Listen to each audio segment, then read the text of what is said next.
एक आवाज़ होती थी, तब ना मोबाइल होता था धीरज, ना टीवी होती थी, ना सोशल मीडिया होता था, लेकिन सिर्फ एक आवाज़ होती थी। आईटी से लेकर के हजरतगंज से लेकर के चारबाग से लेकर सोनी नगर से लेकर के सुल्तानपुर, सिर्फ एक आवाज़ होती थी। दीपक आवाज़ लगाते थे मनोज भैया के ऊपर कोई दिक्कत हो गई, विश्वविद्यालय छोड़ देता था कि कौन इसके खिलाफ चुनाव लड़ रहा है, कौन नहीं लड़ रहा। पूरा विश्वविद्यालय का पूरा डिग्री कॉलेज केबीसी से लेकर के महेंद्र और किशन कॉलेज से लेकर के सारे लोग एकजुट होकर के उस तरफ कूद कर जाते थे।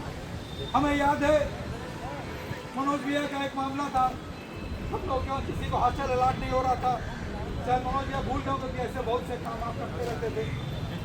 केमिस्ट्री विभाग में HOD साहब बैठे थे, वही क्वेश्चन प्रॉक्टर भी थे, उसके वार्डन भी वही थे हॉस्टल के। मनोज भैया ने हम लोग से कहा कि देखो मैं अकेले जाऊंगा दीपक, अकेले मैं बात करने जाऊंगा, और अगर हमारी आवाज़ में थोड़ी तलखी और आवाज़ कहाँ तक आए तो 150 की संख्या में हम लोग हकीकत बताएं। उस टाइम चूँकि अकेले वार्डन साहब थे, केमिस्ट्री के HOD साहब थे, और वो बड़ा अंधेरा रहता था केमिस्ट्री वाला डिपार्टमेंट जो है। वहाँ पर मनोज भैया से बात होने लगी, ये दबाव बनाए थे कि इसका अलॉटमेंट कर दिया, ये किसी की PhD का मामला तो एक अलॉटमेंट का मामला। वो मनोज भैया को मना कर रहा था, नहीं हो पाएगा, संभव नहीं है, सब फुल हो चुका है, सारी सीटें फुल हो चुकी हैं, सारे कमरे अलॉट हो चुके हैं, नहीं हो पाएगा। तो जब इनकी आवाज़ में तलखी हुई, तेजी हुई, 100-200 की संख्या में नीरज भैया हम लोग JP भैया हम लोग अंदर पहुँचे, और उसके बाद वार्डन साहब का सिर्फ एक ही था, कहाँ साइन करना है बताओ, किस पर साइन करना है, कौन सा है? कौन सा है? और उसके आड़ में एक ने बोला कि तो उस टाइम का इतिहास कुछ और था। उस टाइम विश्वविद्यालय के जो VC होते थे हम लोग के अभिभावक के रूप में रहते थे, और हम लोग को भी उतना प्यार, क्योंकि हम लोग विरोध भी करते थे हर तरीके से। लेकिन आज एक ऐसी आताताई सरकार चल रही है सुधांशु, बहुत से ऐसे विश्वविद्यालय के छात्र संघ के अध्यक्ष बने जिनको हमने तुमने सबने जो छात्र संघ अध्यक्ष तक पहुँचाने का काम किया, लेकिन आज कहाँ है? आज जब बात प्रेम पे, शशि पे और हर्षी पे आ रही है, तो आज कहाँ है?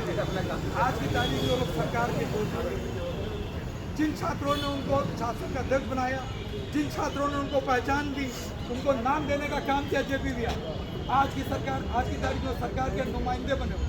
अरे आपकी तब की जो विश्वविद्यालय की सरकार थी उसकी गोदी में बैठते थे, लेकिन ऐसा कभी नहीं था नीरज, ऐसा कभी नहीं रहा कि 5 छात्रों की होती थी तो हम लोग की मान ली, हम लोग तो छात्र संघ के कोई पदाधिकारी नहीं रहे। लेकिन आप बताइए सरकार के खिलाफ आपने लड़ाई कब नहीं लड़ी?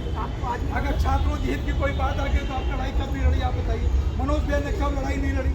चाहे राहुल गांधी से बात करनी हो, NSAI के प्रेसिडेंट थे, चाहे राहुल गांधी से बात करनी हो, चाहे प्रियंका से बात करनी हो, यहाँ से लेकर के दिल्ली तक जाकर के अपनी बात करने का काम।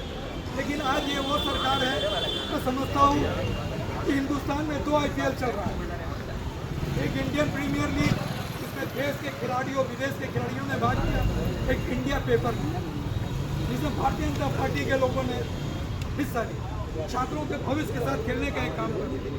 जो मेलोडी ट्रॉफी यहाँ से विदेश पहुँच जा रही है, दिल्ली पहुँच जा रही है, लेकिन परीक्षा केंद्रों पर पेपर नहीं पहुँच। अब तो सुनने में आ रहा है कि जो एग्जाम होने जा रहा है वो वायुयान से पेपर पहुँचा है। अच्छा आप बताइए, जब धर्मेंद्र प्रधान जी अपना विभाग नहीं संभाल पा रहे हैं तो इस्तीफा दे दो ना। जब आपका काम भी रक्षा मंत्रालय करेगा तो आपकी क्या जरूरत है? हमारे देश की रक्षा कौन करेगा? वायु सेना की रक्षा कौन करेगा? हमारे बॉर्डर्स की सुरक्षा कौन करेगा? तो आप जब आप पेपर पहुंचाओगे, ऐसी सरकार से कुछ उम्मीद नहीं कर सकते हो। मैं इतना एक लाइन जरूर कहना चाहूँगा कि चराग देख कर मेरे मचल रही है हवा, आज कई दिनों से बहुत तेज चल रही है हवा, किस्सा जो बुन रहा है मेरी तबाही का, उन्हें खबर ही नहीं कि रुक बदल चुकी है। मेरे साथियों, मेरे भाइयों, ये लड़ाई आपके अकेले नहीं है। ये सही है कि रोज यहाँ पे महेंद्र 1000-2000 लोग उपस्थित होते होंगे, लेकिन ये चिंगारी पूरे प्रदेश में आग की तरीके से फैल चुकी है। जहाँ पर भी फोन पे बात होता है, लोग हमसे पूछते हैं, लोग सबसे पूछते होंगे कि क्या हो रहा है, उनका निष्कासन कब वापस होगा, उनका निष्कासन वापस होगा कि नहीं होगा। तो हम लोग से अगर फोन के द्वारा, बात के द्वारा वो लोग यहाँ की जानकारी लेने का काम करते हैं, तो मैं समझता हूँ कि ये चिंगारी जो है पूरे प्रदेश में आग की तरीके से फैल चुकी है। इस लड़ाई में हम सब आपके साथ हैं, जब भी आप कहोगे, जैसे भी आप कहोगे। आज हमारे पुलिस के जवान यहाँ पर खड़े हैं, लेकिन इनके भी बच्चे कहीं ना कहीं पीड़ित होंगे, इनके बच्चे कहीं ना कहीं प्रताड़ित होंगे। कल हो सकता है कि इनके बच्चे भी बैठे मिले, क्योंकि एक जायज़ मांगे, क्योंकि गरीब का बच्चा तो पढ़ ही नहीं सकता जिस तरीके से आताशाही हुकूमत चल रही है। तो मैं समझता हूँ इस लड़ाई में हम सब आपके साथ हैं। पूर्व के वक्ताओं में अभी राष्ट्रीय वाला भाई सबको कहीं जाना था, वो अपनी बात कह करके चले गए, लेकिन इतना मैं जरूर कहना चाहूँगा कि खरा के घर से षड्यंत्र रच रहा है कोई, लगता है भूख कोई लावा उगलने वाला है।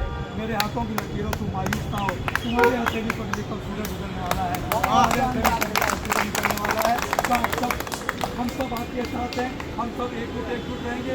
निश्चित रूप से क्या किसी का मुख्यमंत्री को भी झुकना पड़ेगा, क्योंकि आप अपने घर के बच्चों की लड़ाई नहीं लड़ रहे हो, आप पूरे विश्वविद्यालय के छात्रों की लड़ाई लड़ रहे हो, आप उन गरीबों की लड़ाई लड़ रहे हो, आप उन नौजवानों की लड़ाई लड़ रहे हो। तो निश्चित रूप से आपकी लड़ाई रंग रहेगी और गरीब वर्ग का, तबके वर्ग का लड़का, चपरासी का लड़का यहीं पढ़ने का काम कर सकता है। IAS का लड़का अगर यहाँ पढ़ सकता है तो चपरासी लड़का भी यहीं पढ़ेगा। आप सबका बहुत बहुत आभार।